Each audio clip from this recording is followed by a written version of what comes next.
For the first time ever, the FIBA Women's Asia Cup has come to Australia, and the host nation is ready to open their campaign against the Philippines as we welcome you to the State Sports Centre in Sydney for the continuation of Day 1 of the 2023 FIBA Women's Asia Cup.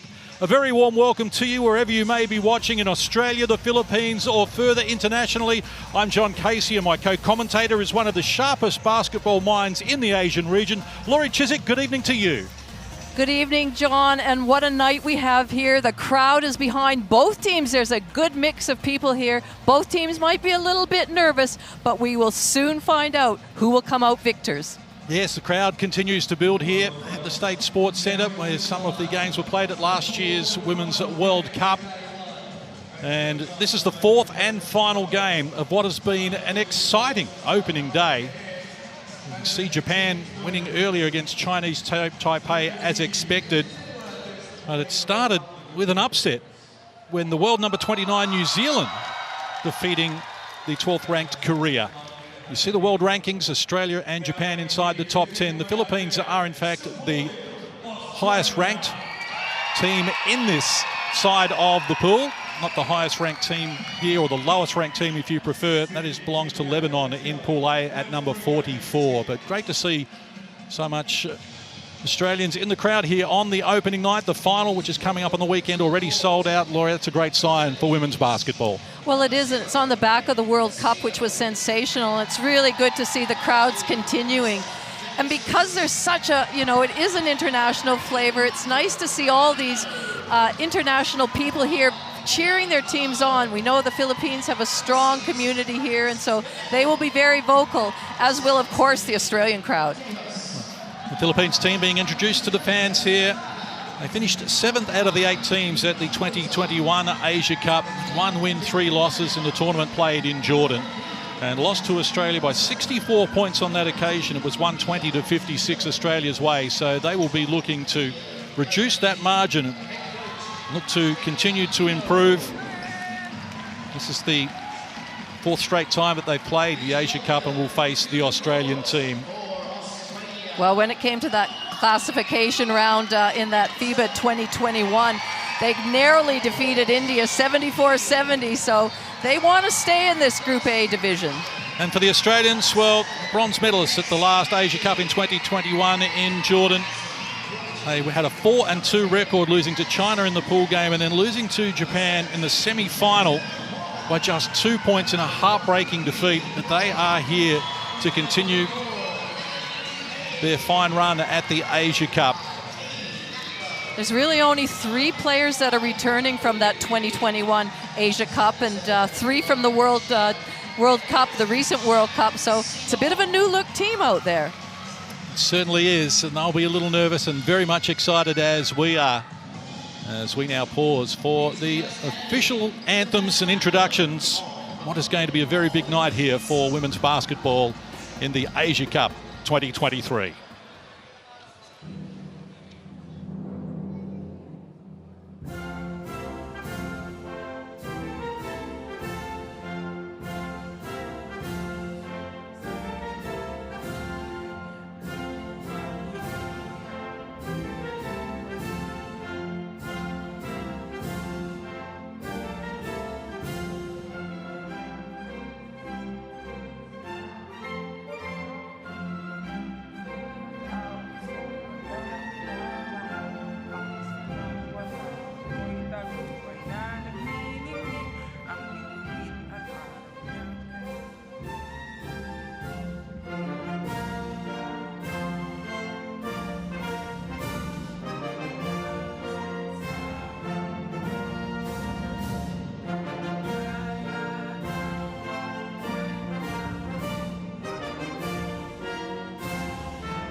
Please remain upstanding for the national anthem of Australia.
traditional exchange of gifts. And a big moment for Shannon Seabohm, the coach of the Opals as well, for the first time at this level. And his opposite number, Pat Aquino, coaches the Philippines. Well known to you, Laurie, and was terrific letting us into training yesterday to have a look. Yes, I've known him since I played actually against him when I was coaching the Indonesian team. He's been really successful with this team, and he just desperately wants them to one, stay in this level, this A division, but then have an impact on it as well and not just be playing for that classification game. So he's put together a good team. It'll be interesting to see how they fare against the might of the Australians. Yes, they are an emerging nation in terms of women's basketball when you consider that they have 6 players here who are under 24. Australia has 1. Many people are looking at this Australian team as a young team. It's not so much young as perhaps not as experienced as we've had in the past, but this is a young team from the Philippines. It is young, and it's good if they can keep this together and continue to challenge and get better. That's exactly where the program wants to head. You see the starting lineup for the Philippines, and it's a talented lineup as well, Laurie. Well, the main focus and the excitement is around Vanessa De Jesus coming in there. Bernardino, we know, is a great shooter and driver, and their big player, number 10, Jack Anaman, well, she cannot afford to get into foul trouble, John, because she is really the only player that has much height. They are a small lineup. Yes, they're certainly going to be undersized against the Australians. And Pat Aquino came in very optimistic when we spoke with him yesterday and realises it is a big challenge. Well, I think that's the only way you can approach it. He knows that they're undersized and underskilled compared to the Aussies, but he's got a great attitude, as does his team. And for the Opals, well, some new faces there. We've got 3 rookies in this lineup. Got 3 players, as Laurie mentioned, from the bronze medal winning World Cup team here some 268 days ago. This is how they're going to line up. Well, Lauren Nicholson's very experienced. She's played with the color of the uniform on before, and certainly Tess Madgen will lead the way. And Alice Kunik, it's nice to see her back in the green and gold after playing offshores for many years.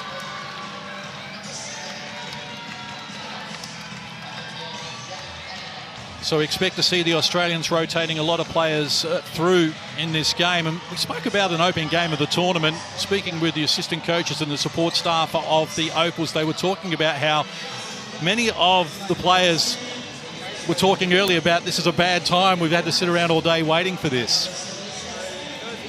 They probably would have watched some other games, but let's just try and see if we can hear what the final words are from Shannon Seabohm. Right, throw here now. As Loz starts going across, just start walking the player in. Right, so once Darcy catches, now we can duck in, still near the basket, punch it in, right? And again, right, lock in at the defensive end. Let's fucking push the ball every stop, right? Rim run, rim run. Opals on 3, 1, 2, 3. Opals! So talking about the nerves that will play a role here, we look back to the last Asia Cup in 2021, and the Opals started their campaign against Chinese Taipei, a team that they were heavily favoured to win against, but it took them 5 minutes to knock down their first field goal. They did struggle early before prevailing in that game by 11 points, but that just illustrates how nervous and anxious the players can get before the first game of any major tournament, and this is a major tournament. Let's not forget that, because the top 4 teams here take a big step forward on that Olympic dream to get to Paris, which is now just under 400 days away. I think, as you mentioned, sitting around all day waiting on home soil, again playing in front of family and friends, and again, of course they've got the size on the Philippines and they should dominate, but you just never know. The Philippines are scrappy, they're quick. Tess Madgen with it as the Opals control the tip. This is Garvin looking inside, finding Scherf. Well, she hit the first field goal the last time the Asia Cup opened, and she's done it again here. Didn't take her 5 minutes to do it though, John. Not on this occasion. Much quicker time. So that's a great start for the Opals to settle some of those nerves. Spinning, wheeling and dealing into the key. Bernardino, she can get it done. And she can. She's a good driver. She's a good shooter as well, but a nice little spin move and finish. Both teams will be happy with that opening play phase and getting the score. Now, Madgen's pass is knocked down. Chance now for Anamum and the Philippine team to come forward. Vanessa De Jesus US-born player works to an opening, fires, caught it a little deep. Garben the rebound after Alice Kunick, who was quickly up the floor. Now wants to take on Clarin, gets down low, fires. She's off to the free throw line. But Lauren Scherf getting a brilliant start for the Opals. I think that's going to be, as we see Lauren Scherf just nailing that first touch, I think that's going to be a real challenge for the Philippines, is how they can go about containing the penetration of the Australian team.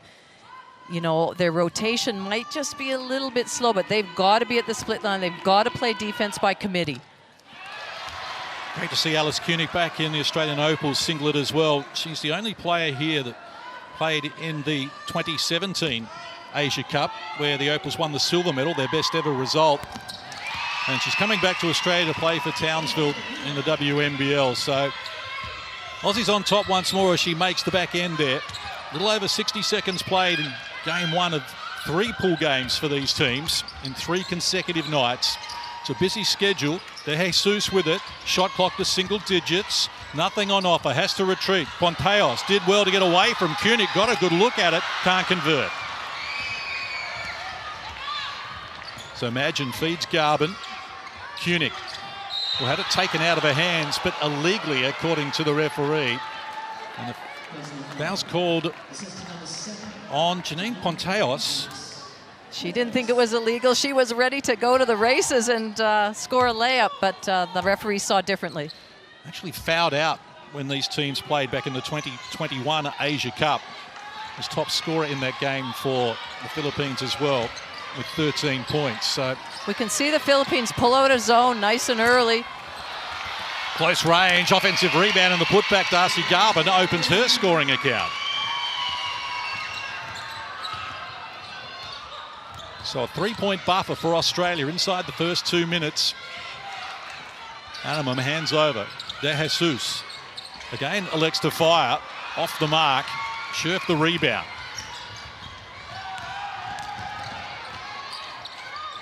Gets it from Magin, top of the key. Guarded by Bernardino. Down low, Scherf. Reaching in. Now going to be called on the Philippines. It'll be the 3rd team foul called on them here, and this is starting to become a problem given we've only played just over 2 minutes.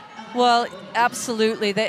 You know, it's that fine line between helping out, digging down, keeping your hands out, and not getting into foul trouble, because that certainly affects your rotations. So 3 team fouls for the Philippines, all individual fouls at the moment. Shot clock to single digits as Kunick picks up the dribble. Scherf, Garben had a good position down low and turns around with a height advantage and adds another 2. It's a 5-point buffer. Been very good so far. Australia 3 of 4 from the field. Only miss from long range. Down low, wheeling and dealing Bernardino, this time off the mark. Magin grabs the rebound. Dominating the boards at the moment. 5-zip Australia. The Scherf shares it. Nicholson gets back to Scherf. Looks good off the hand. It's all the bottom of the net. Australia broken out to an 8-point advantage here. That is such a weapon that Scherf has developed over the last few years. Not only being a presence inside, but being able to nail that pick and pop or trail on the 3 and really consistent a 3-point shooter now. So 8 unanswered points here from Australia. In the space of 3 minutes has opened up a gap early on, and the shots will not drop for the Philippines at the moment. Now 1 of 6 from the field after they got their opening shot to succeed. Down low, Kunick's come up with her first field goal of the game. So the margin quickly into double figures on the back of a 10-0 run here. De Jesus made some room for the shot. She's off the mark. And a chance for the Opals to explore once more. Kunick thought about firing early, elected to go back to Nicholson. This is Magin. Garben in the corner. Kunick lobs it down for Scherf with a height advantage, but double team. Kicks to Magin, top of the key. It's off the mark. Scherf, the offensive rebound, couldn't convert. Garben can.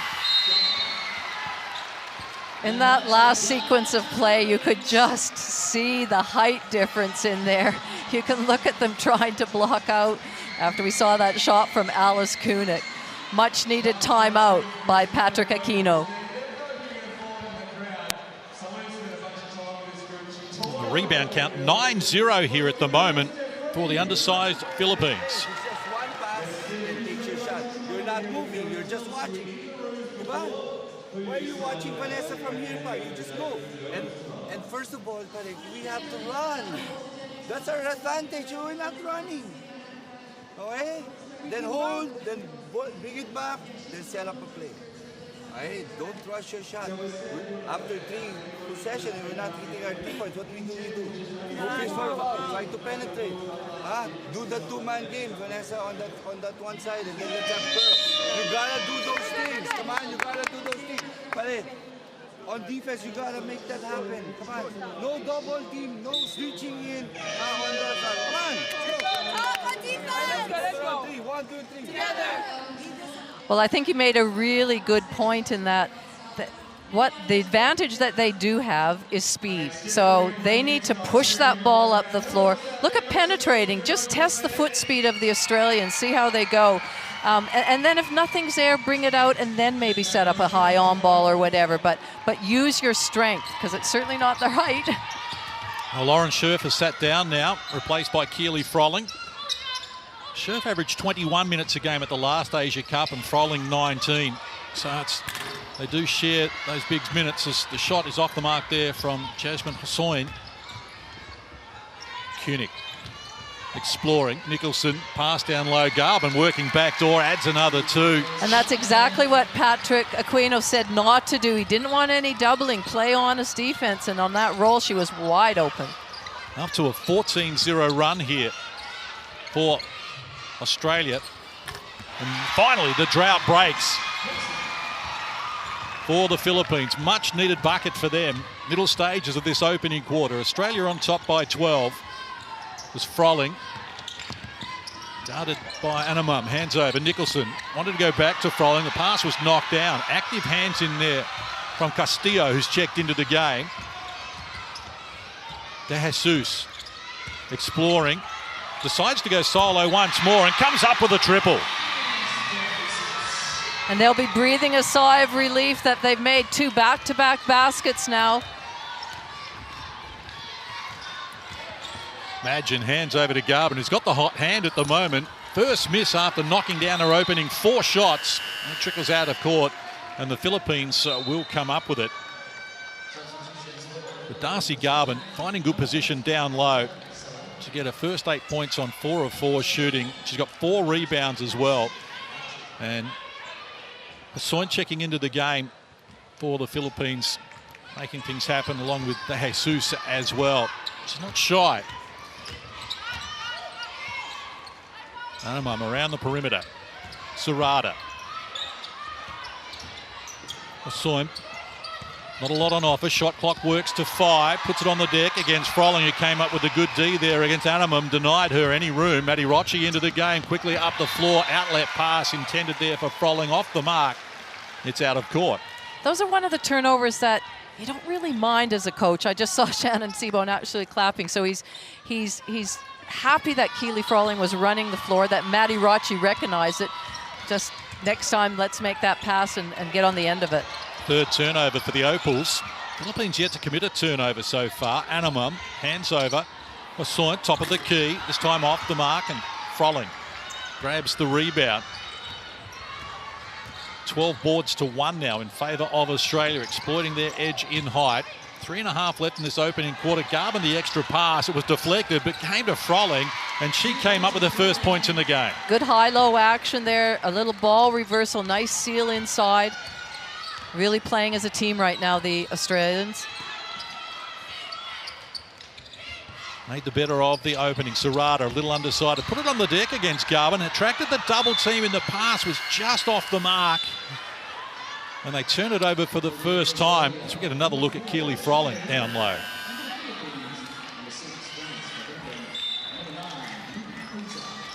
More substitutions for Australia. Shyla Hill's checked into the game. Chloe Bibby has checked in as well.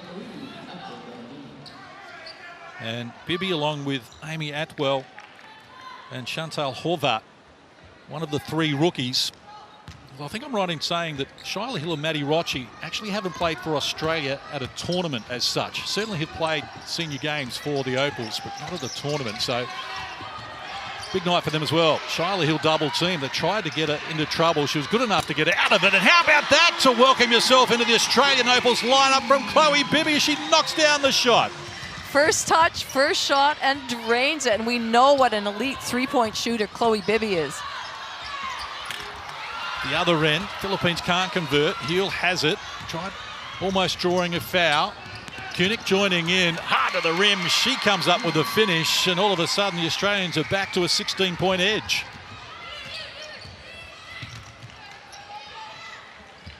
So the Philippines trying to run with the Australians here. Bernardino looked as though she took one to the face there from Koenig. Stripped of it now by Rocci. Frolling in support. 2-on-1 fast break for the Opals and an obvious foul. Caught on Jasmine Hossoin.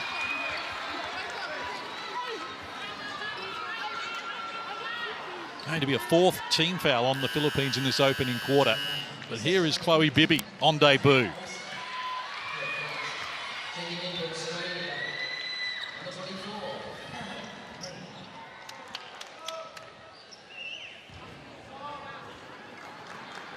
So Keely Frolling to the free throw line. She got there more than any other player in the WNBL last season, Keely Frolling, and converted at 70%. She was 83 of 119. Keely Frolling, over the course of her career, has always played as an undersized big, four, and she battles so hard every time she's on the court, no matter who her opposition is. And to her credit, she gets herself to the line. She finishes strongly. But she certainly bats above her height. Game high. Having said that, against the Philippines, she's quite big. She'll enjoy the change. Exactly. Game high 17-point lead here. Little over 2 minutes out from quarter time. Aggressive work from Bernardino, but she came up empty, and the Opals are off and running again. Shyla Hill, guarded by Kabinbin, came into a double team. Bibby shares it. Rocci. Penetration is good. She may have travelled. And that's the call from the referee, so Australia will turn it over for the fourth time. And I think that's what the Philippines need to do. I mean, it's a bit risky, but right now they can't just play their normal defense that they would. So they're trying to throw a few double teams, trying to create some turnovers, which they have. They've come up with the error, the Philippines, stolen away by Rocci. He's got support. Bibby joining in. Shyla Hill gets a good look as she fires and connects as well for her first points in the game. 20-point margin already for the Australians here. Just under 90 seconds out from quarter time. Shooting the three ball at 50% right now. 6 scorers already for the Opals. So shot clock rolls to 5. The Philippines with problems once more. Serrata coughed it up, but they've now got it back. Ella Fajardo with it, looking to reset here. Australians with 5 bench players on the floor at the moment and getting it done as Annalie Maley grabs the rebound and hands over to Rocci. 15-1 is the rebound count in favour of the Opals as Shyla Hill draws contact. 5th team foul here on the Philippines, so free throws to come for the Opals. And Shyla Hill in the corner comes up with a nice finish to open her scoring account. Seen her father Shane do it so many times for Australia as well, the 4-time Olympian, and in the crowd tonight. And Shyla Hill works to the free throw line. 75% free throw shooter during the WNBL season, where she was a championship winner with Townsville. And off to Europe to play in Poland later this year. I like Shyla playing in that 2 spot with Maddie Rocci at the 1. It gives her the opportunity to come off some screens, and we know she's got a shooter's mentality to be able to play that role a little bit better. Bernardino in traffic, needs support. Fajardo provides it. Shot clock to single digits. This is Ozar, the teenager, putting it on the deck aggressively. Can't convert, but you like the mindset from the youngest player out there. Shot clock, game clock, almost in unison here. Just a 2-second differential.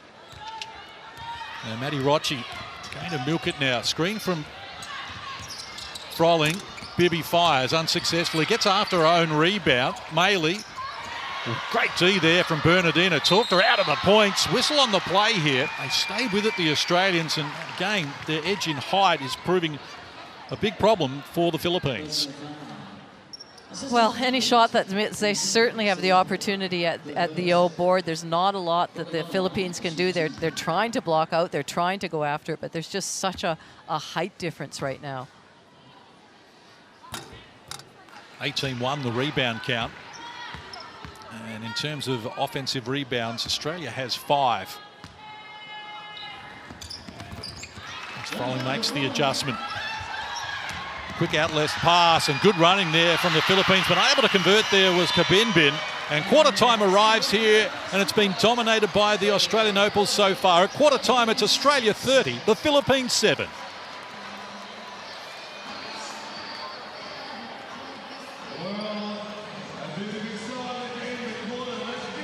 They could not have asked for a better start there, Laurie.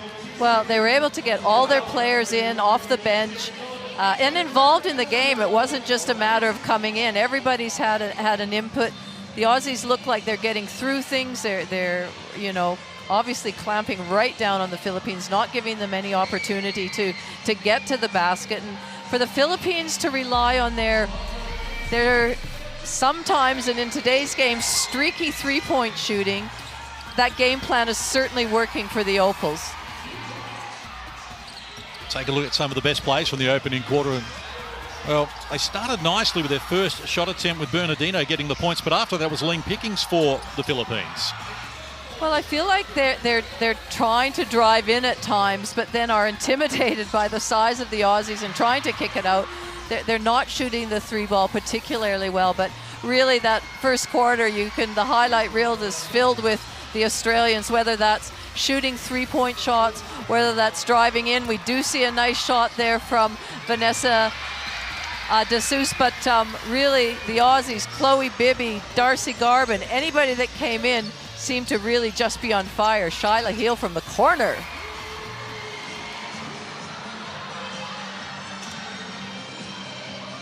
A very good first quarter for the Opals. A 23-point buffer. We saw 10 of the 12 players used as well, so good rotations. And really had it on their terms for the large majority of that opening quarter. The rebound count finishes at 19-1.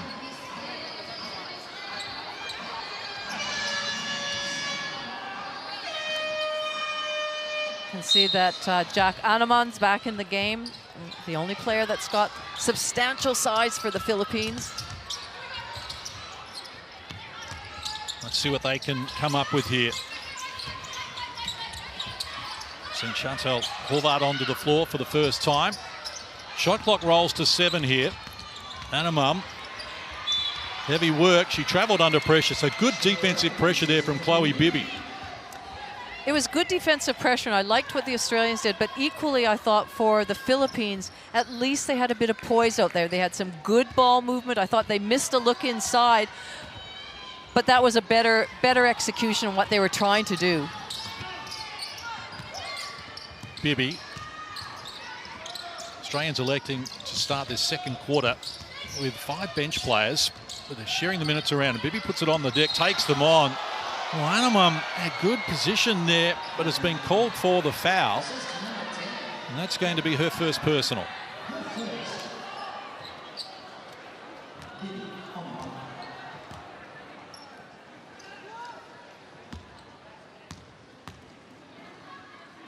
Now, 64% from the field in the opening quarter tells the story for the Opals, and they're able to get to the free throw line as well. 8 free throws to none. As Bibby gets the job done. So the margin out to 25 now. Continuing to grow. The Philippines with their hands full. In the paint, Anamam wheeling and dealing under pressure. She was monstered. Couldn't get an effective shot away, and Maley does the ball carrying duties. Here's Horvath. Bibi and Maley and now Maddie Rocci. All combined. A minute played in the second. Rocci puts it on the deck. Now with some problems. He's trying to find a passing lane and there was none open as the D collapsed on her, but it's out of court. Australia will get it back with 7 on the shot clock. Good penetration by Maddie Rocci, just probing to see what the defense is going to give her, see where her players are moving.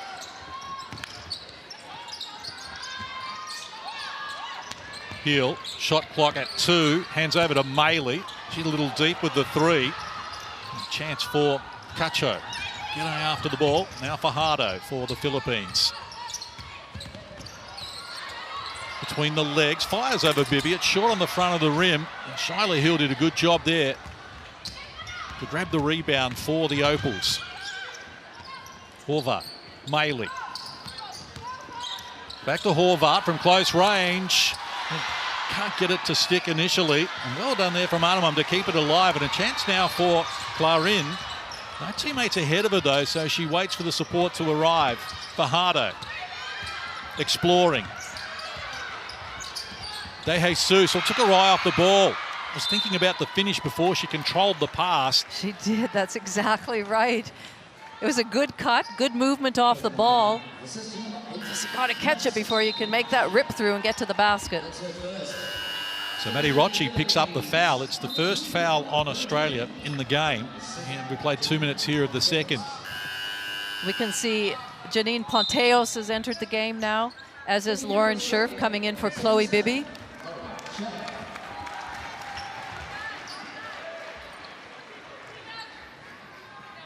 Bibi sits down with 5 points, 2 boards. There's De Jesus. Finds Clarin. He's waiting for Ponteos to present, but couldn't find a passing lane. Shot clock to 3. De Jesus. They need to get up quickly. It's going to be off balance from Clarin, and not surprisingly, they can't get the result. So good pressure at the defensive end from the Opals. 2 and a bit minutes played in this second quarter, and the Philippines yet to add to their quarter time tally. None of 3 from the field as the Australians explore once more. Maley to Scherf, back to Maley, took them on, and true contact, so she will go to the free throw line.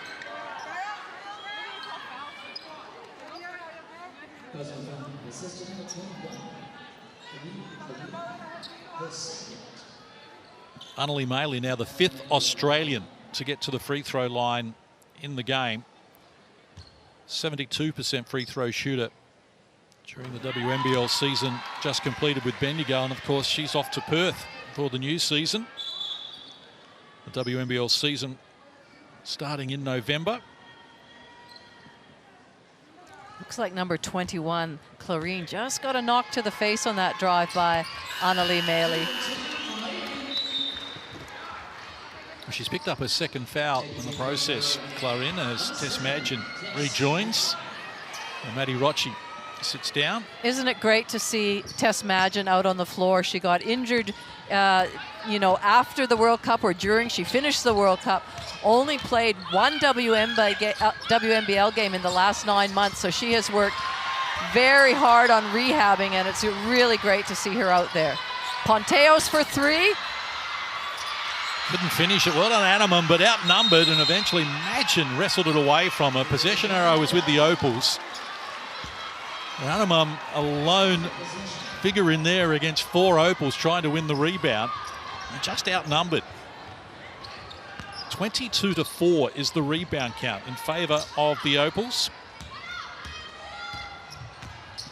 Dominated that area. Played almost 3 minutes here in the second quarter.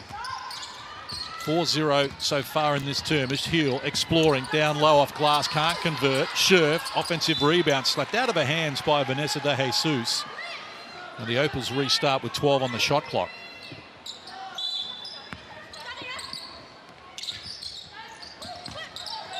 Well, they were patient, waited for it, and Chantal Horvath has her first points as an Opal. Chance for Australia to add to the tally as well. Maley's jumper off the mark. Ball knocked down out of court. Last touch by Jack Anneman. And the Opals will get it back.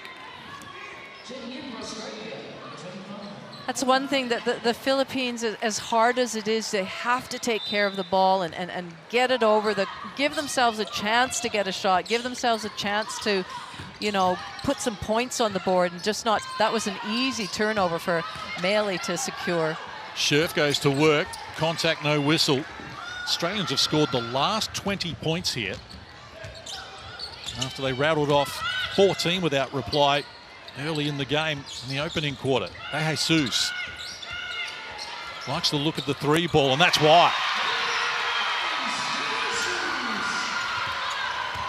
De Jesus actually plays for Duke University. She'll be in her senior year. She got her Philippines passport just recently in May and has become their naturalized player, eligible as a naturalized player.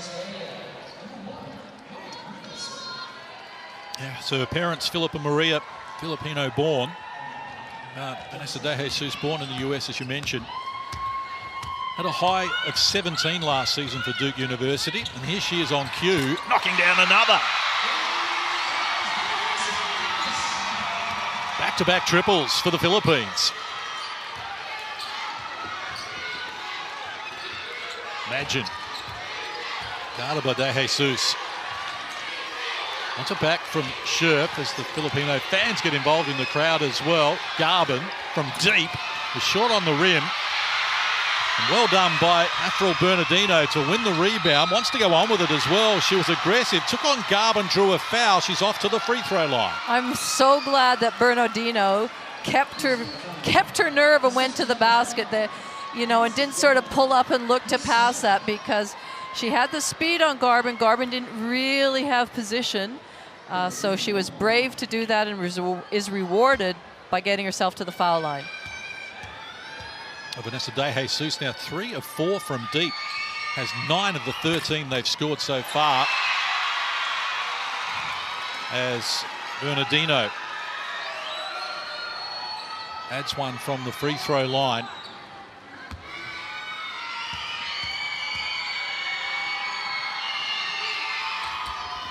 So after Australia had scored 20 unanswered points, the Philippines have now scored the last 5. But it's a 21-point margin in favour of the Opals, middle stages of the second. And the Philippine fans starting to find voice as well. Shot clock to single digits. Madgen and Garvin combined. Shot clock to 3. Madgen gets De Jesus. Good screen from Scherf. Madgen fires, couldn't complete it. Ball knocked down out of court. She was undersized there, Avril Bernardino. Couldn't grab the rebound, but did diffuse the situation at least by knocking it out of court. The Opals reset.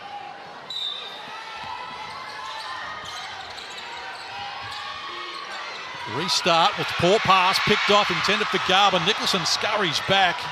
Unlucky there, Janine Ponteos, that she couldn't get to it, but now at the other end, Madgen, baseline, lob pass, Lauren Scherf fires and comes up with another 2. She has 7. That's a really nice pass by Tess Madgen, a drive, baseline drive, just flick it up in the air and let Scherf go and get it with her nice hands. De Jesus, she's got them on skates at the moment because she's knocked down 3 triples. Now she dances down low to add another 2, and she's into double figures. Now we're seeing what sort of player De Jesus is. Only player in double figures is Lauren Scherf at the moment, presenting all sorts of problems for the Philippines. And Vanessa De Jesus at the other end has been all action.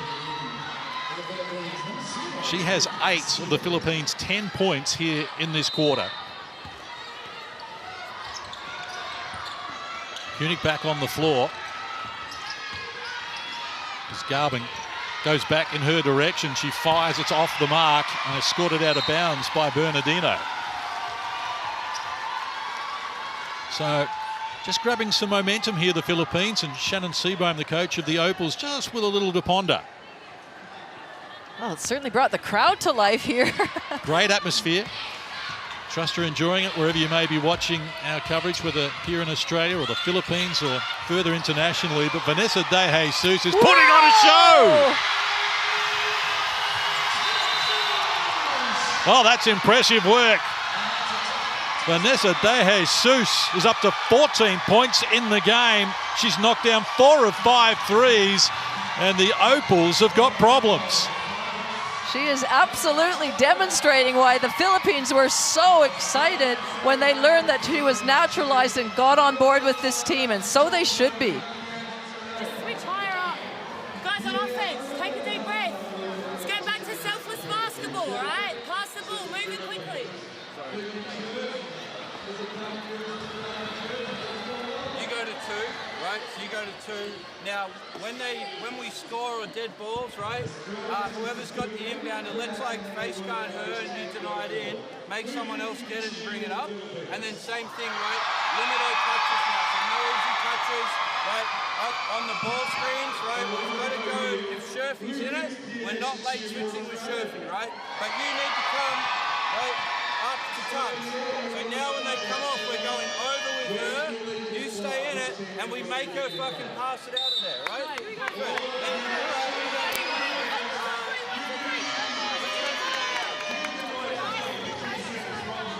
So that was really all about trying to keep the ball out of De Jesus's hands, trying to deny her the ball, the inbound pass there, and not let her control this game. Vanessa De Jesus, 3 of 3 from deep in this quarter. And applying a little pressure up the floor as well. But only token resistance on that occasion as Madgen hands over to Scherf. Koenig, now Garvin. Nicholson down to Scherf, working it down a mum, running out of room, got it to Garvin, couldn't handle the pass, and her pass presented problems for Madgen. She was good enough to come up with it though. 1 on the shot clock. Nicholson fires, can't get it to go, but grabs her own rebound. Here's Garvin against Anamum. One way, back the other, classy move.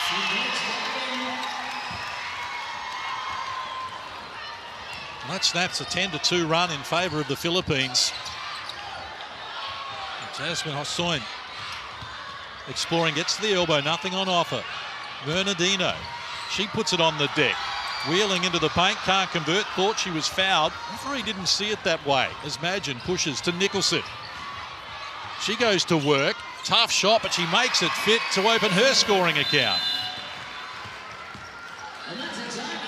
Good timeout by Patrick Aquino. The momentum's completely switched to the Opals. A couple of quick baskets on the back of the momentum that the Philippines had. So he just wants to talk to his team and settle them down a little bit. A timeout called by the Philippines. 3:02 left on the clock here. It's Australia by 22. All alone on playing defense. No more double teaming on her. Let's make it happen that they try to get that ball more inside. And I like that. Okay, it's better than getting those 3-point shots, and we are rotating so much. Okay? Huh? So better. Again. After this, you just got this. After you go on this side. And then if Vanessa gets that ball again, hey, if Vanessa gets the ball again, look for your shooters. Shooters are Jazz and Kate. Jazz, don't go deep! Kasi tatlo yung sumasalubong sa'yo dito, malaki yung ilangat mo si Ate Apollo. Okay, come on, let's go. Together! Well, Laurie, the equation is 42-20, but the game feels a little bit closer than that. And certainly in this second quarter, the Philippines have won this quarter so far, and they are coming to the party. Well, even that timeout, there was a lot of energy in it. There was the instruction, but it felt like it was positive. And even though, and that's the thing about a scoreline like this, you sort of don't worry about it. You just have to play. You try and bring that margin back a little bit and win the quarter, like you say. So De Jesus will bring the Philippines forward. She's getting plenty of attention now, and that's a neat pass. He attracted all the attention, but Anamum couldn't finish it off from close range. Gee, they did everything right in that possession. Bibby to Koenig. Now Rochi uses Scherf. Nicholson in the corner available, but Scherf looking to the other side. Bibby ready to go. Toward the back of the rim. User-friendly roll, though, for Chloe Bibby, who's now got 8 points in the game, including 2 triples. If she feels at all a little bit open, she will shoot that shot, and she's deadly. De Jesus is fouled. Third team foul on Australia as Lauren Nicholson picks up her first personal. But Chloe Bibby knocked down 36 threes in the WNBL season for Perth. She was top 10 in the league in scoring at 16 a game. She can fill it up quickly. De Jesus shares it now with Castillo, also a noted specialist from deep. Bernardino, shot clock at 3. So I saw she's going to have to fire it up. Under pressure from Rochi, can't convert. And Scherf snatches the rebound once more. So 5 boards now for Lauren Scherf. She leads that category in the game. Philippines has 7 rebounds as a team as Cunic draw the attention, feeds it to Nicholson, who knocks down the triple. That's just classic baseline drive, receiver spot in the corner. Lauren Nicholson ready to shoot it on the catch. Nice play. Marching back to 28. We started this term at 23 in favour of the Aussies. Hands over. Sorry, Lauren Nicholson is doing a great job on Vanessa de Jesus. Firing Hassoin this time off the mark and Cunic the rebound, and they want to run. Nicholson, a former defensive player of the year in the WNBL, can shut people down. Scherf from deep, peels off the 3. She's into double figures. As I said, she can pick and pop, or as in this instance, just that trailing 3, trailing man, and nails that 3 from the top of the key. 31-point lead now for the Opals, who have turned it on after that rally from the Philippines. And that's almost unsportsmanlike there on Vanessa de Jesus. Not sure she was making a play for the ball. That's going to be called a personal, just a regulation variety. Third team foul on the Philippines in this quarter. First personal on Vanessa de Jesus. This is Lauren Nicholson showing us her 3-point range. She was really good at the 2021 Asia Cup, Lauren Nicholson. Shot the ball at 50% from long range. This is Scherf. Surveys her options. Lob pass down low, Cunic. Now she's double teamed, she'll need support. They find Rochi, who works to an opening and comes up with the goods. And her first points in the game.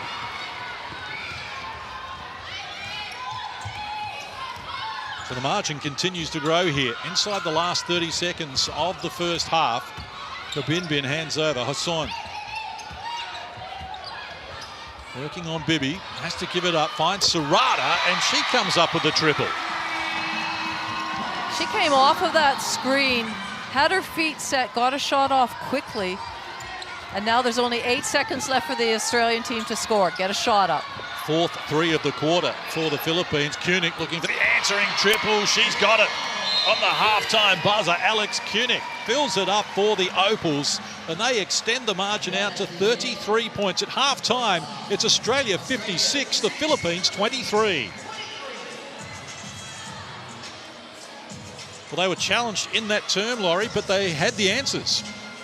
Well, they did, and you know, whilst you all of a sudden felt that the Philippines had a little bit of momentum on the back-to-back of Vanessa de Jesus's threes, certainly the Aussies then just clamped down and went, no thank you, we are going to continue on our roll here. Well, they closed out the quarter 18 points to 3. Then you see some of the numbers, and the rebound count at the moment is astonishing. Australia 32 rebounds to 7.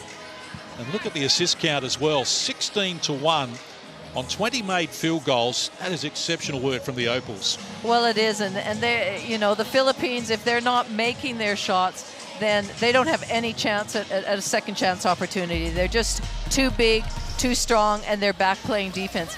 I thought they did in that second quarter at least make the Australian team move a little bit. It just wasn't one pass shot and you're back on defense. They executed a little bit more, and as we can see there, Vanessa de Jesus just really lit it up from that beyond the arc. And they needed that. They were on a, you know, that margin was looking really big until she hit some of those, but just really poised play from her that really ignited the crowd and her teammates. But then, of course, the answer by the Aussies were too good. Just get it in the air, get it inside, use your height. If you shoot that 3 and you miss, there is somebody there to clean it up.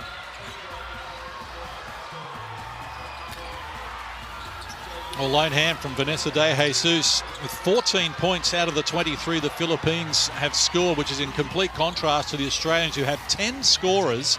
They've used all 12 players, and just for the large majority of the game, they've had it on their terms. Well, it's really nice when you have a game like this where you can get every player in. Everybody gets a bit of a run, and we see Lauren Nicholson shooting from the corner from that receiver spot. Maddie Rocci was doing some good things at the post and at point and facilitating. So great job by the Aussies.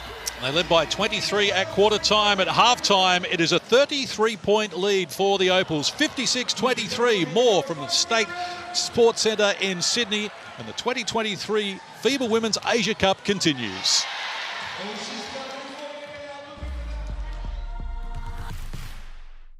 Unique character. Unique chemistry. FIBA Basketball World Cup is the peak of the game. It's the toughest competition in the basketball world to win. That is why I will be there. Because when you win for one, You win for all.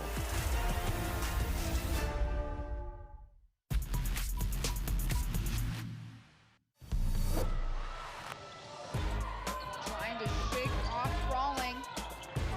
Having to force it up and throw it up. Does it count? It does!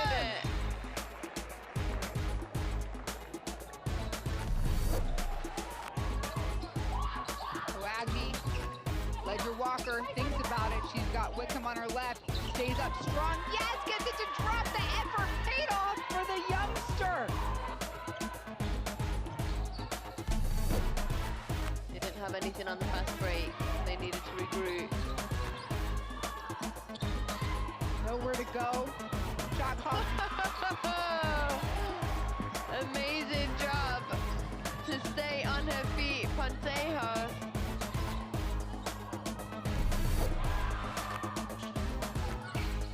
Skirting through. Jin trying to feed it inside. And the shot gets flung up and it goes! Easter Gang! Wow! From midcourt for three!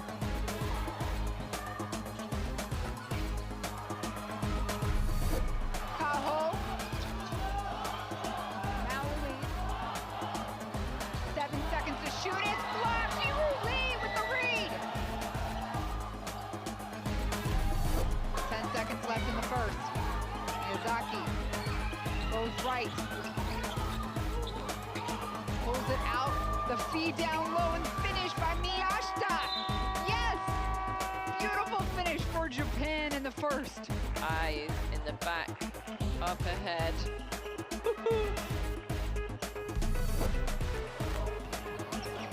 Yang will look past to Lee in the corner. Lee making moves, wide open. Euro takes it to the rack.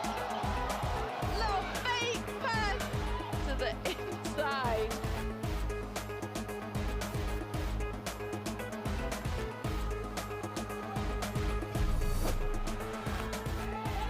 Second chance. Wickham no look pass. Ayahuasca.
For the 2023 FIBA Asia Cup for women. This key centre here, well, the State Sports Centre opened in 1984 and has been home, of course, most recently to the 2022 Women's World Cup. Games played here, and in the past was used for the 2000 Olympics as well as a venue for table tennis and taekwondo. And the fans are certainly enjoying the show that the Australians have put on so far. Leading at half-time here, 56-23 is the equation. The highest score we've seen so far today in the 3 completed games was Japan's 94, and in a 41-point win over Chinese Taipei in the other side of this Pool B. And then you see the game leaders for Australia with Garbin's 10 points. She had 8 of those in the opening quarter, and Scherf's been busy all around with the rebound count and the assists as well. She draws so much attention, Laurie Chiswick, that when they get the ball to her, she's a willing passer and a high IQ player. She is a high IQ player, and she's worked really hard on that part of her game. She's not just your traditional post player, back to the basket type moves by any stretch of the imagination. She can put it to the floor. She, as we saw, can shoot some threes. And as you mentioned, she's an elite passer because she recognizes when she's double teamed. Off to play in France later this year. She travels on a Latvian passport. We're going to miss her in the WNBL, but our loss is certainly the French League's gain. And I think that's just another way to develop your game, be coached by a different coach, different styles of play, and certainly she can always bring that back to the Opals when she represents her country.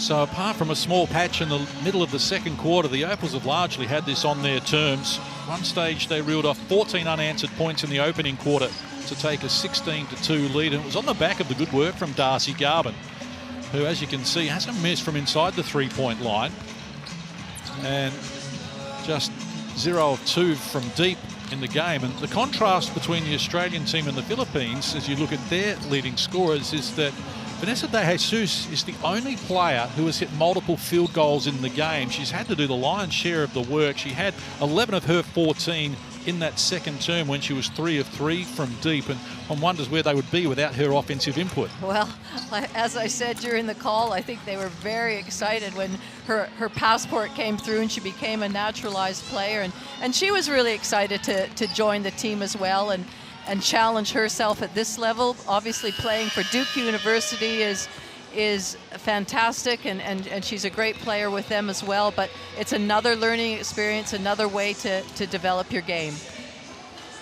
She's been very impressive here because once she knocked down those threes, she had the IQ to work the ball inside and take them on the interior when they were rushing out to greet her, and might be just a little worked up pre-game as well because she came up to warm up with an undershirt on, and the referees actually made her go back to the change rooms and change that. So that wouldn't have helped her demeanor. I was thinking about that as well. It sort of could be a little bit off-putting when you're used to playing with that all the time, and then just before the game you have to make that change. So certainly she's settled into the game though, and it'll be interesting to see if she continue that. I'm sure Coach Shannon Seaborn talked about her at halftime, saying we can't let a player go off on another team.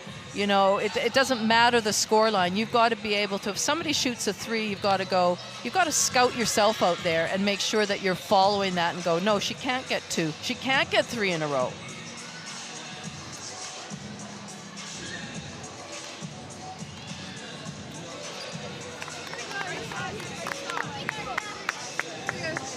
Buoyant field in the Opals camp at the moment, as you would expect, leading by 33 at halftime. Just again, stay with the same stuff, right? Stay with the same stuff, right? Make sure we just tidy up those things defensively. Lots of talk, right? Heaps of talk, ball pressure, right? Every three is contested, right? And then take the glass and run off it, right? Let's go. If you can rim run, go. Just get there, right? We'll find you, we'll throw it up the line and find you, and then we're good to go, right? Let's go one up. So first play, right? Darcy there, Scherfy there, right? So throw it. The corner player, come catch it higher, throw, and now man or zone, right? Just dive straight in here. So come one step to screen, dive. You've lifted, flash, throw, and then we look at that high-low, right? If it's man and they then help over from this corner, pump fake, throw it there for the 3, right? If it's zone, right? Then just play in the gaps, get it in, look at opposite corner, look at the big on the basket, we're good to go, right?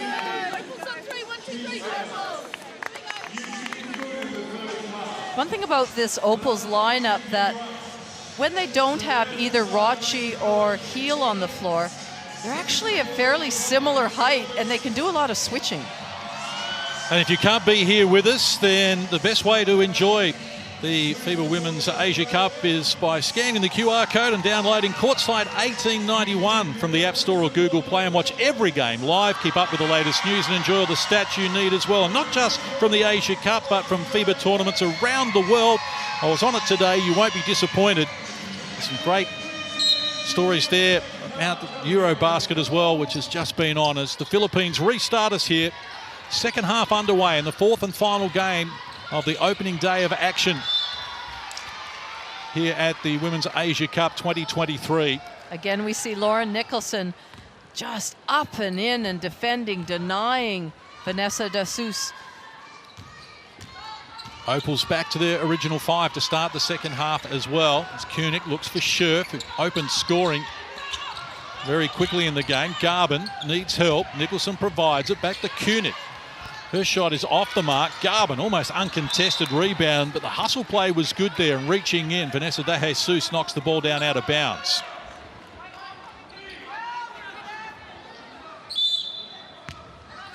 Philippines back to their original five as well. As Garvin takes it, goes to Koenig. Extra pass to Madgen was good. Madgen off the mark. Scherf just tapping it to her own advantage and keeping it alive for the Opals as Nicholson penetrates. Contact from De Jesus, but not untoward. The ball knocked down out of court. And the Opals will restart here with 10 on the shot clock. I like how the Opals have a real mixture of catching it and shooting it from the outside, or as we just saw Lauren Nicholson punch it in on a closeout. Koenig, Scherf, shot clock at 5. Can't connect. Good defensive pressure. A nice start to the second half here with a stop for the Philippines. De Jesus, greeted by Nicholson.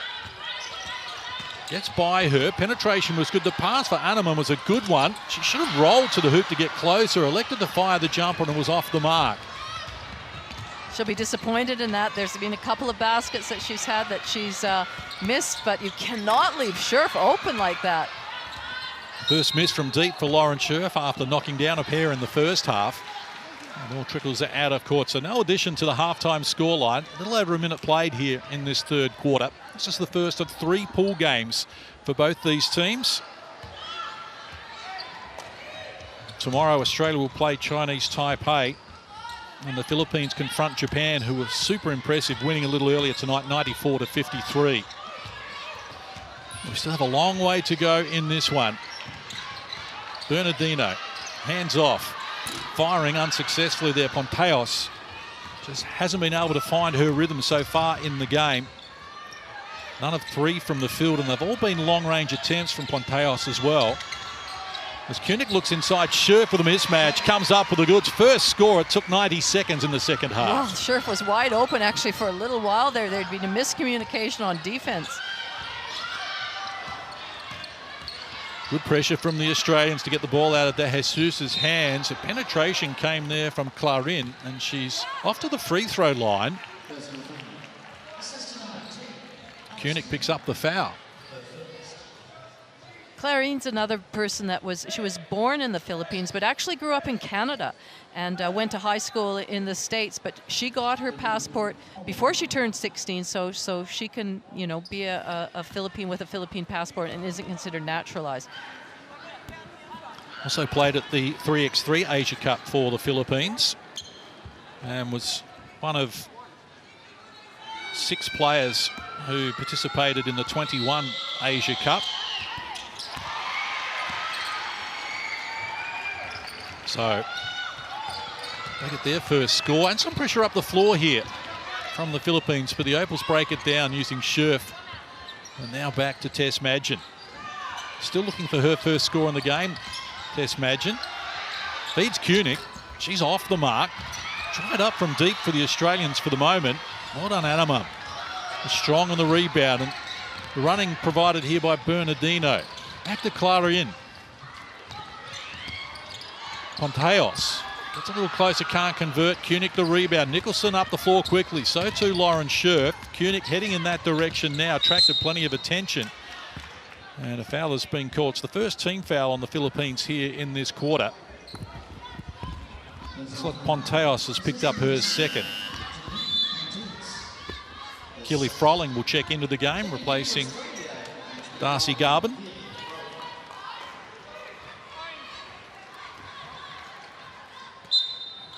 Garvin sits down with 10 points on 5 of 8 shooting and 5 boards. Scherf has 8 rebounds to lead that category as Koenig gets into double figures as well. She's up to 10 points. Really strong drive by Alice Koenig. Her first step was very explosive there and then pulling up. De Jesus harassed by Nicholson but went on with it down to the baseline, running out of room. Bernardino against Madgen needs support provided by Ponteos, who fires the 3 ball. And got some advice from the referee as well after going down with the contact. As Madgen feeds Froling. They share the ball around. Shot clock works to 10 for the Opals. Good hands there from Anamam. Knocked it away from Madgen, but she recovers to Scherf, who knocks down another 2. 14 in the game now for Lauren Scherf. Again, the margin starting to get away from the Philippines here. It's out to 38. 6.5 to play here in the third. Camille Clarin works to an opening, fires, can't convert. Well done, Madgen there. Good use of the body against a taller opponent to win the rebound, and now off and running for the Opals. Froling up the floor quickly. Madgen goes solo and comes up with her first points in the game. Tess Madgen there was looking maybe to pass that to Keely Froling, but decided to go up on her own, and just a nice soft little finger roll. 8-1 is the run since halftime in favour of the Opals. And that was after they closed out the second quarter on an 18-3 run. So 26-4 is the run at the moment, bracketed across halftime. And they're hungry for more here. Koenig trying to stand up Anamam, whose recovery was good, deflected the shot. Good defensive pressure. Now they need some offense. And Vanessa De Jesus is the most likely candidate, but they're attracting all the attention. Loose ball picked up by Ponteos, feeds Clarin. She can't get it to go. Well, they had some good movement there, and they did have a good wide open look. Nice block by Tess Madgen. Great seal by Keely Froling. She made her players play high on her so that as that pass was in the air, she was able to release and finish strongly. 10-1 run here at the start of the third. Coach Pat Aquino must be thinking about a timeout soon. Well done, Madgen. Backhanded the pass, picked it up, went to Froling, and had knocked out of her hands by De Jesus, who's doing it at both ends of the floor for the Philippines. Now, substitutions here from both teams as we get another look at Keely Froling's work. And we heard right at the start of the half when we were in the huddle with the Australian team that the coach was really asking them to get the boards and run, and that's exactly what they've been doing. They've been really pushing their defense. That's a trademark of the Australian team. Their defense is really creating some wonderful transition options for them offensively. Froling from close range, under pressure, couldn't get it done. Well done, Maley. Oh, she crashes out of court, and that's her signature. Don't come much tougher than Annalie Maley. Shyla Hill, Koenig left open. Bad mistake. Offensive rebound from Maley in traffic against multiple opponents, and she draws a foul. So it's going to be second team foul on the Philippines in this term.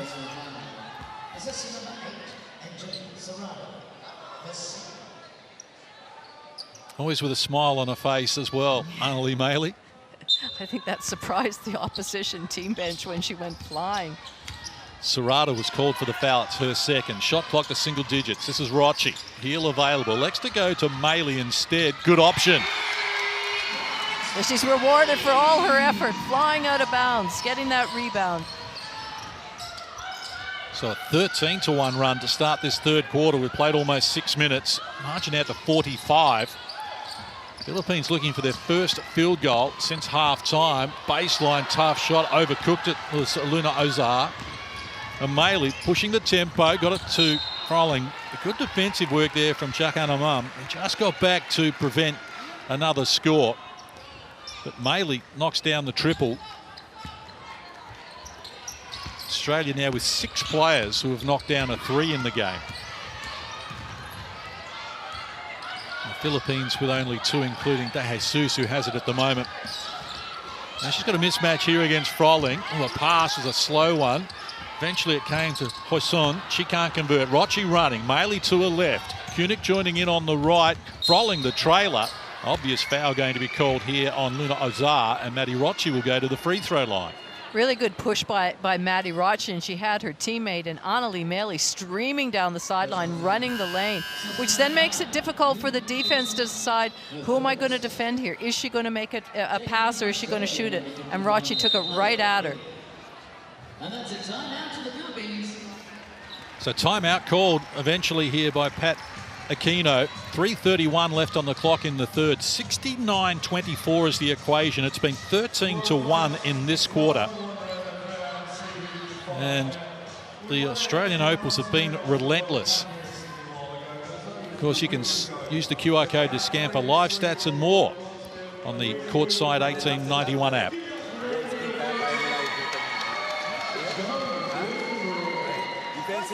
Defensively, we'll have match-up pero full court. Match-up full court. So if your man is here, kailangan kunin mo. Right? Don't float around. Go get your man, all right? And then double on the back, on the sa likod. All right, clear? Follow, yeah. Let's go. Together on team. 1, 2, 3. Together.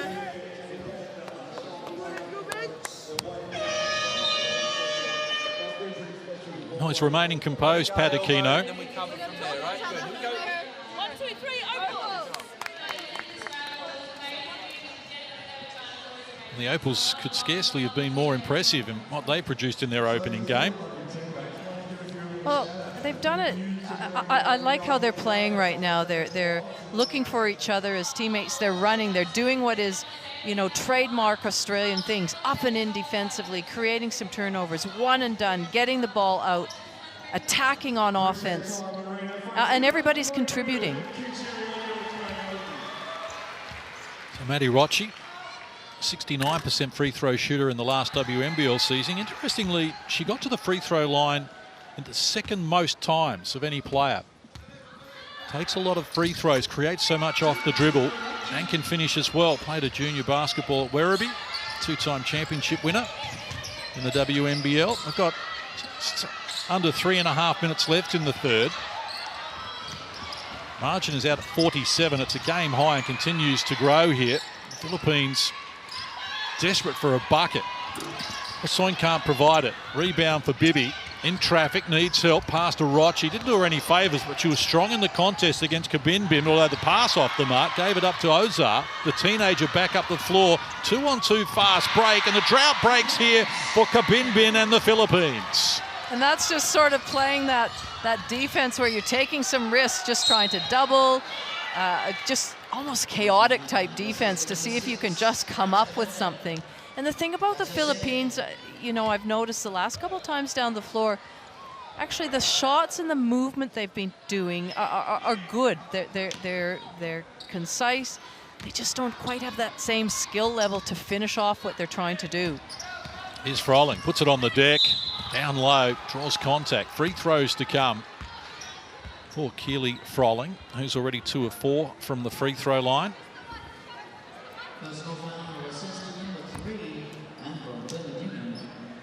So we saw Maddie Rochi get to the free throw line last play phase, and that was the first time the Opals had been to the stripe in this quarter, but they're back there now. And Froling adding to her numbers. Average 10 points, 5 boards at the Asia Cup in 2021. Was 78% from the free throw line. And building her numbers here once more. You see some extended defense by the Opals after a made foul shot. Kabinbin, the runner. It's off the mark. And the height of Australia again telling us they snatch the rebound. Rochi gets it from Maley. Pass didn't do any favours there for Bibby. She's good enough to control it. Heel, Froling.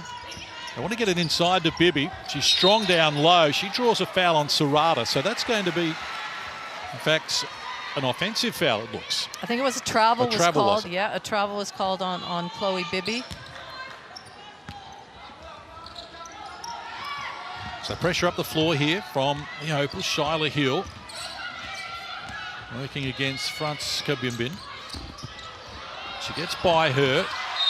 Now whistle on the play as well, and free throws to come now for the Philippines.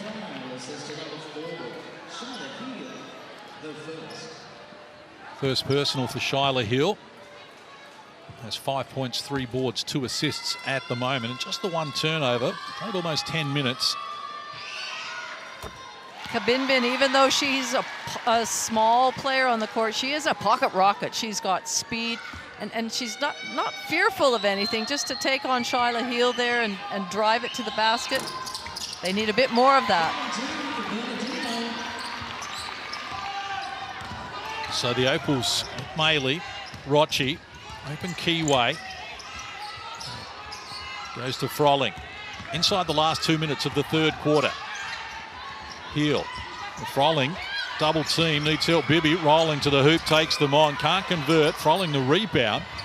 Keeps it alive for Rochi. They reset, but the shot clock down to single digits already. Slow pass for Maley, who now penetrates, appeared to be fouled. You could hear the slap from here. She gets it done, draws the contact. Chance at a 3-point play for Annalie Maley. That felt like, or it certainly looked like, an Annalie Maley from the 3x3 recent tournament that get the ball in the perimeter and drive it in hard against physicality. That was a strong move. I like what the Opals are getting the ball through hands. They're reversing. They've got a mixture of some dribble handoffs in there and looking inside all the time. They're really showing all their weaponry right now. There's so many players crossing over into the 3x3 territory, and I believe it's helped a lot of players improve their game. Ball handling there from Hossein, not at her best. Kabinbin goes back to her. Shot clock at 5 now. They're going to have to make something happen quickly, and it's going to be under pressure. In fact, they're not going to get anything away. Maley charging off. Rochi to her right. Froling to her left. Well done scurrying back on defense by Serrata to win it back for the Philippines. And now the teenager, Luna Ozar, will bring them forward. Wants to take on Bibby. She's aggressive. I like her style. Can't convert there, and Froling just with a foot on the line can't keep it alive. So Philippines will restart, but not before we see Amy Atwell check into the game. Annalie Maley sits down. Amy Atwell's only played the 2 minutes so far, and Horvath 4. They have been least used by the Australians so far. Every other player's played 10 minutes or more. Shot clock at 7. Lost the handle there, Hassan. Firing over Rochi now, never looked likely. Froling the rebound. Number 6 for her in that category. And whistle on the play as well. So free throws to come here for Australia. The Philippines are over the limit. Foul count is 16-5 overall. Well, again, I think that's just a result of a less skilled team, and on that penetration, you know, they just aren't in position. Their bodies, their hands, they're reaching in, and the referees have no choice but to call those. Shannon Seabaum, coach, and his assistant there, Cheryl Chambers, will be very happy with what they've seen. No doubt, as a head coach, and you've been a championship-winning head coach, Laurie, you're never 100% happy, though, are you? There's always areas for improvement. Well, I think you'd certainly be happy with what you've got, but you have to also recognize who your opposition is and go, okay, we've got to get better every single time we step on the floor, whether that's, you know, improving our screening action, improving our spacing defensively. But I tell you what, they've done a lot of very, very good things today. Slow it down here for the last play of the third quarter. They lead by 50. In a dominant third term, they've restricted the Philippines to just 5 points so far. Rochi under pressure. Lost the handle.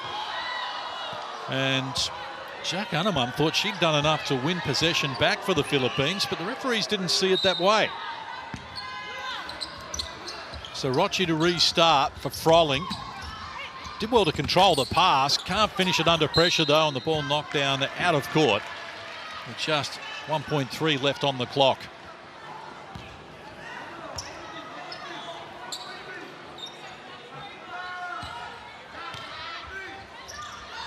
Quick restart. And the ball spills here to Atwell. That's going to be after the event though. And three-quarter time arrives here with the Australian Opals leading by a healthy 50-point buffer. Three-quarter time, Australia 78, lead the Philippines 28.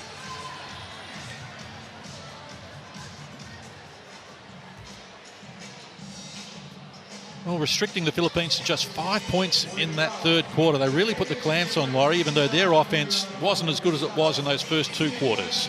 Well, I think it was important for the Australian team to, you know, whilst the scoreline was still 33 points at the quarter time, they needed to make sure that the Philippines didn't get any momentum. I thought they did a great job of shutting down Vanessa De Jesus. She really, well, no player had an influence that quarter. It was really total domination by the Australian team. And again, that's when a team is got that size difference over the course of a game, it just gradually wears you down more and more and more. And you can see that happening with the Philippines team. The Aussies, every player that they sub in, any changes that they make, they just continue with that same relentless pressure at both ends of the court. So defensively, they're doing a great job of making it really difficult for the Philippines to score. And then at the offensive end, they're relentless by running and looking and probing and getting the ball to their shooters and their drivers. They did a very good job then in that quarter of closing down Vanessa De Jesus, who did not score in that term. So positives at both ends of the floor here for the Australian Opals.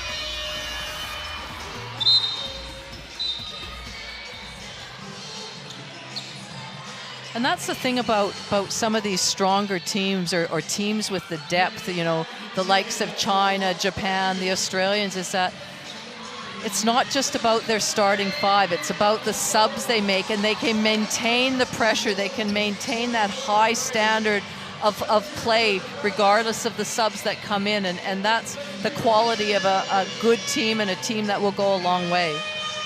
Now scan the QR code if you'd like to join us here. If you can't get to the games, you're outside of Sydney or Australia, scan that QR code, download Courtside 1891 from the App Store or Google Play and watch every game live. You can keep up with the latest news and all the stats, as well as quick shot fires from Apple. Can't connect, and a chance here for the Philippines to open scoring in the final quarter. Done a good job on Anamam as well, who we thought would be one of the focal points at the offensive end for the Philippines. She hasn't been able to get into the game whatsoever. I think it'd be good while Lauren Scherf is sitting if they tried to get the ball inside to her a little bit and see if she can go to work. Ponteos ran into a dead end. Bibby gets after the rebound. Not a lot of support initially. Waited for Garvin, and it was a good option because Darcy Garvin adds to her tally. First score since half-time, she has 12.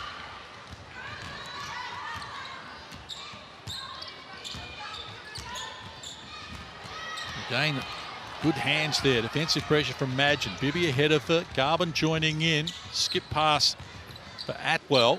And now Lauren Nicholson. They find the open player, Bibby in the corner, and she knocks down the three. Like that from Chloe Bibby. That's her third triple of the game. She loves that spot in the corner.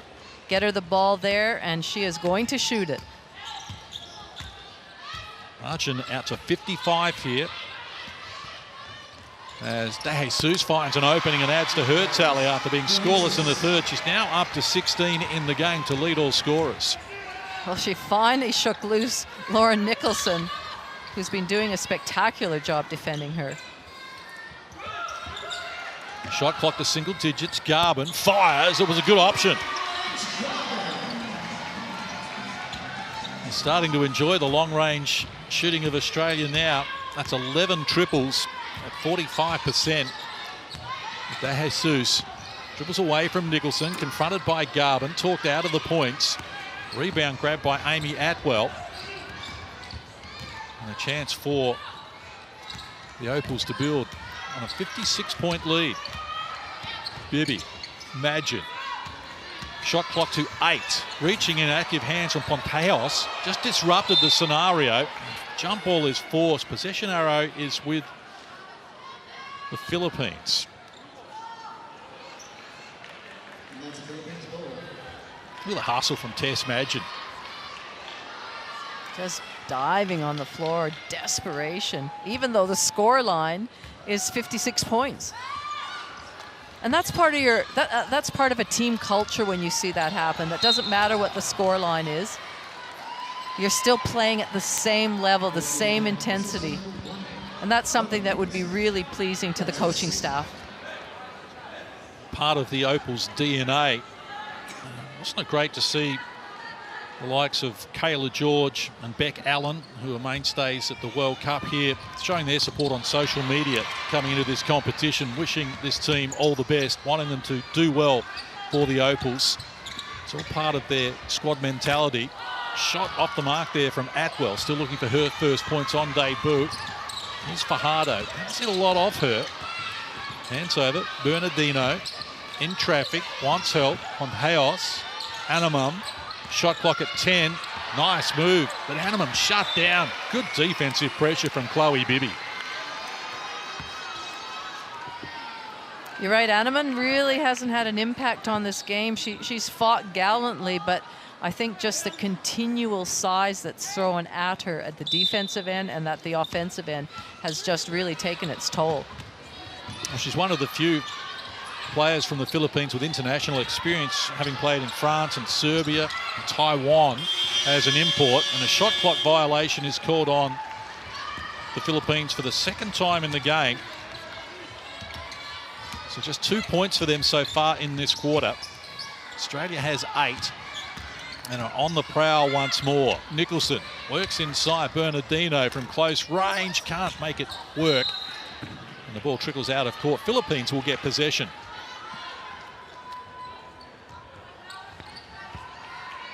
When these teams played in 2021, it was 120-56 in Jordan, with a 64-point win for the Opals. And in 2019, Australia won by 66. In 2017, Australia won by 42.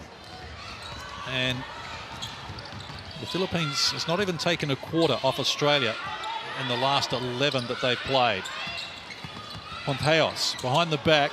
Oh, she got Atwell in the air there. Heads up play, draws the foul, though referee is going to call it on the floor, I believe. Well, she certainly tried to get a shot up. I think she knew she was fouled and then tried to get the shot up, but the referee saw it that it's a sideline ball. Bibby sits down for Australia, replaced by Chantal Horvat. His father, Socceroo, back in his playing days.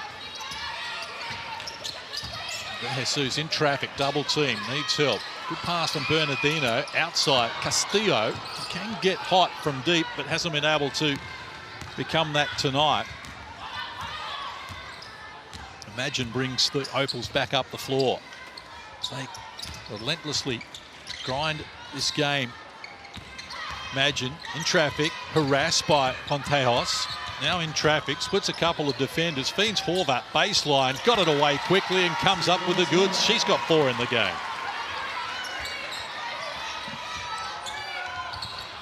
Game high 58-point lead now in favour of Australia.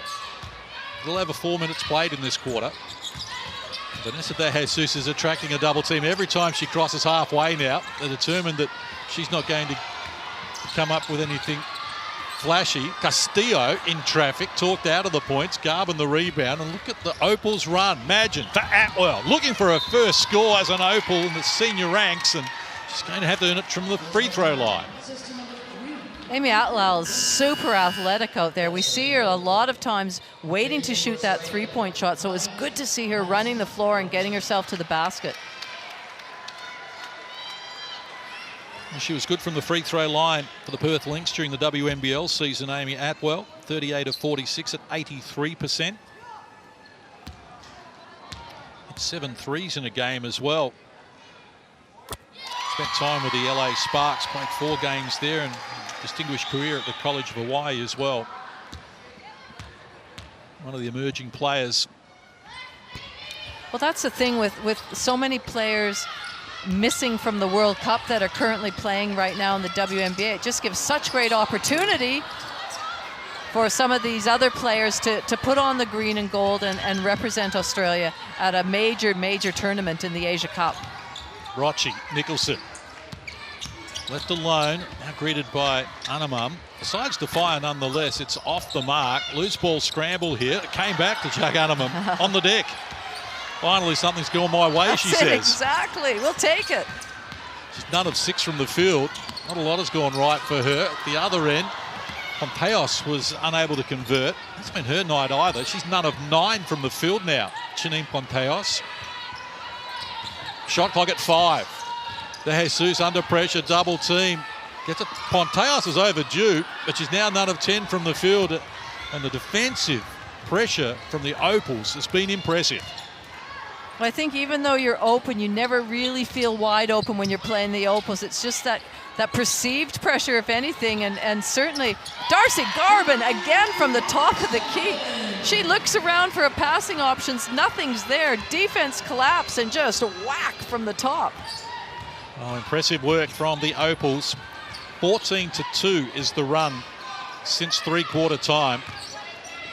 Burst out of the blocks in the 3rd quarter with a 15-1 run. So they lose no momentum when the breaks are taken.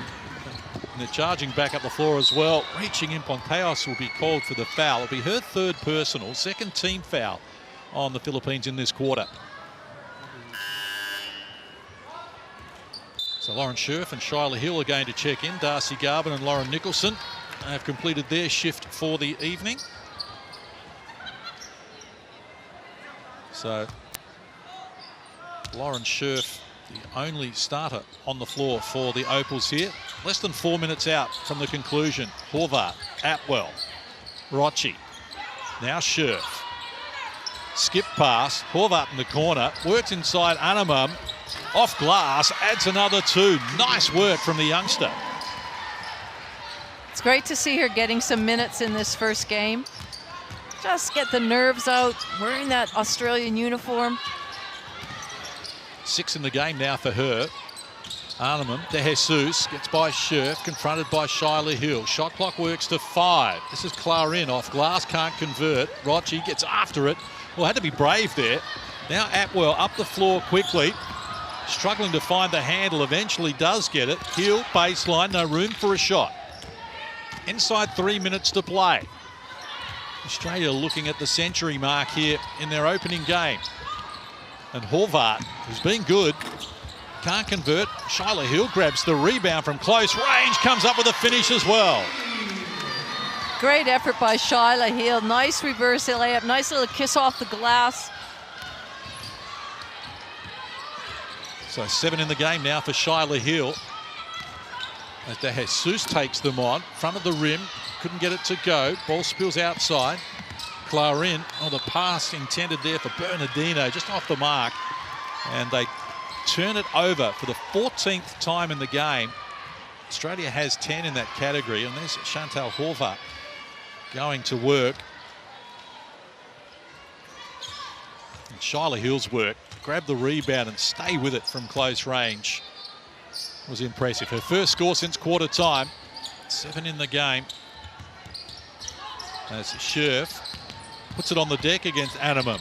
Now double team, got the pass to Horvath, who adds the finishing touches. And that's what Scherf can do, and that's what we talk about her being a high IQ. If she put it to the floor, tested the waters there, saw that double team come in, just a nice little pass to her teammate. Inside the last 2 minutes. Shot off the mark again from the Philippines, and Shyla Hill with it. Rebound count 62-21, and the points keep racking up as well. Australia reach the century here. They lead by 70. 1:41 left on the clock. This has been impressive.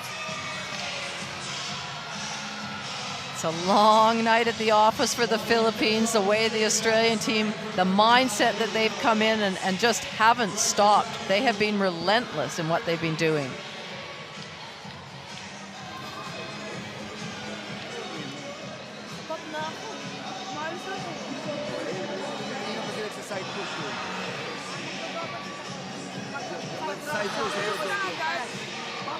Sinasabi ko sa'yo, magpapaw. Nagsaslide ka pa eh. Diba? Alright, come on. Hey, you gotta make your shots. You gotta be ready. Hindi mo pwede, now you're not ready. Okay? We missed so many shots. That was your shot. You're open. In this stage, you gotta be ready. Come on. Don't move. Let's go. 1, 2, 3. I agree with what Coach Patrick Aquino just said there. You've got to be ready. So they've actually had some, every once in a while, a little bit of good movement where they have had an open shot. But it's almost like they feel that pressure, whether it's there or not, and they rush the shot or they're not quite set. But you have to always have a positive mentality. Now, how difficult is that when you're down by 70? Let's be realistic.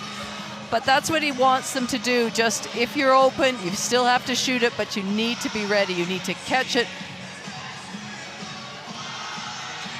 It's the highest score of the opening day of competition here at the FIBA Women's Asia Cup 2023. And the dominant forces of Japan, China and Australia flexing their muscles early here from close range. User-friendly roll there for Camille Clarin, and the Philippines needed that as she comes up with the goods. Rochi, Atwell. All 12 Australians have scored.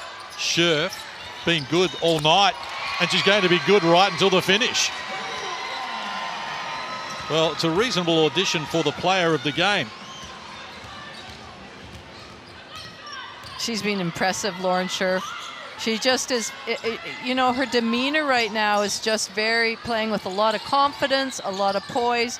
Whatever they're giving her, she can come up with the goods. Maddie Rochi, the open court as well. Can't get it done. Well done, Atwell. Forces up a tough shot, though, couldn't convert. And a chance now at the other end for Bernardino against Shyla Hill. Lost the handle, needs help from close range. De Jesus puts a lid on 2 more. So she's up to 18 in the game. Leads the Philippines, and Darcy Garvin with 18 leads Australia. Horvath, penetration, nice finish as well from the first gamer. She now has double figures in the game as well on 5 of 7 shooting. So efficient. You can say that about most of the Australians as well. They've shot the ball at 52% from the field and hit 12 threes at 44%. And Chantel Horvath here, 10 points on 5 of 7 shooting in less than 10 minutes, or right on 10 minutes to be exact. And I'm glad the Australian team are having those shooting numbers, because they haven't exactly been contested. There hasn't exactly been a hand in their face, so they need to be able to make those shots, and certainly they'll all finish this game with a lot of confidence in their shooting as individuals and as a team. 6 players in double figures. And Lauren Scherf with 17 points, 9 rebounds, 5 assists, has been one of the best. They run down the clock here because the Australian Opals have started the Women's Asia Cup 2023 in fine style with a dominant win against the Philippines. It's Australia 105, the Philippines 34.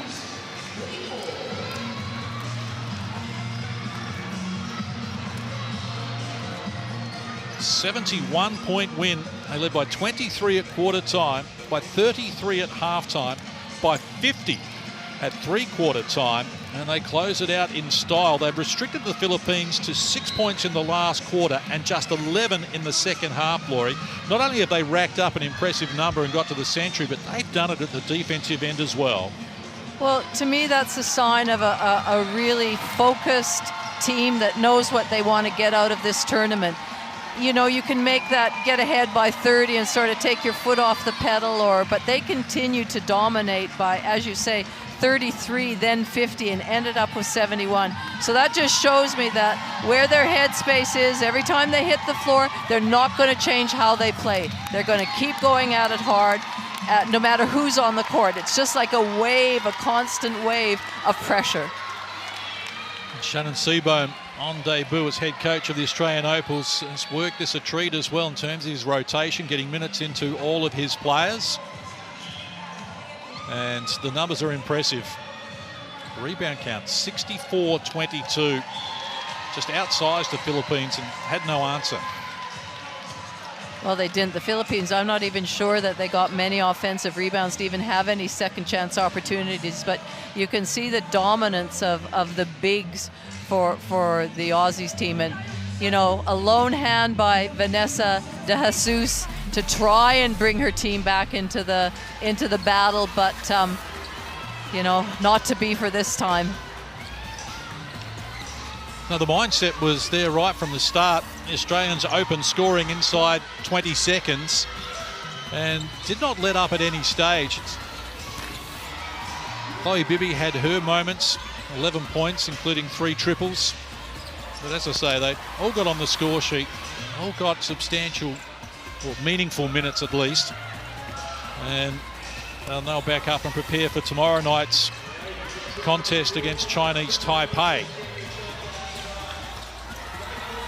But we spoke to Shannon Seabohm yesterday at training. We asked what they would run in terms of offense, if it was his style, if it was going to be Sandy Brondello's style. And it was a very interesting answer that he gave us, Laurie. Yes, he said it was a combination of both, and probably a little bit more of his structure, which, you know, makes sense when you're the head coach. You do what you're comfortable with. But he's been in contact with Sandy a lot. She's been really supportive. I'm sure they would be talking about that sort of thing, but certainly tonight, again, all players were involved. What they ran with precision. When they weren't out in transition getting some easy baskets. There you see the score earlier tonight. Japan with a big win by 41 points over Chinese Taipei. And as we expected, Australia and Japan to be at the top of Group B, and they play on Wednesday night. So for Australia tomorrow, as I mentioned, it's Chinese Taipei. And tomorrow for the Philippines, it's a game against Japan. 4 games in each of the first 3 days to complete the pool play here. Then a rest day, and then we go through to the classification and final phase as well. It's certainly been an entertaining opening night here in Sydney. Trust you've enjoyed our coverage wherever you may be watching in Australia, the Philippines, or around the world. On behalf of Laurie Chiswick and our hard-working crew behind the scenes, I'm John Casey. Hope to see you again tomorrow when the Asian Cup continues.